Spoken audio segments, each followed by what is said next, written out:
At her so piteous cry was much amoved her champion stout, and for to aid his friend again his wonted angry weapon proved, but all in vain, for he has read his end in that bright shield, and all their forces spend themselves in vain.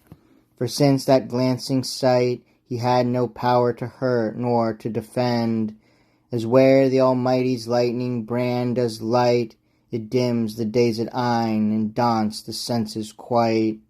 Whom when the prince to battle new addressed, and threatening high his dreadful stroke did see, his sparkling blade about his head he blessed, and smote off quite his right leg by the knee, that down he tumbled, as an aged tree, high growing on the top of rocky cliff, whose heartstrings with keen steel nigh hewn be, the mighty trunk half rent, with ragged rift, doth roll adown the rocks, and fall with fearful drift.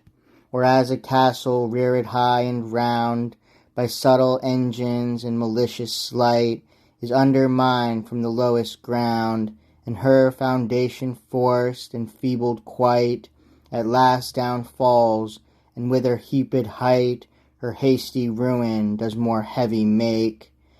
and yields itself unto the victor's might. Such was this giant's fall, that seemed to shake the steadfast globe of earth, as it for fear did quake. The knight then lightly leaping to the prey, with mortal steel him smote again so sore, that headless his unwieldy body lay, all wallowed in his own foul bloody gore, which flowed from his wounds in wondrous store. But soon as breath out of his breast did pass, that huge great body which the giant bore was vanished quite, and of that monstrous mass was nothing left, but like an empty bladder was, whose grievous fall when false Duessa spied, her golden cup she cast unto the ground, and crowned mitre rudely threw aside. Such piercing grief her stubborn heart did wound, that she could not endure that doleful sound, but leaving all behind her, fled away.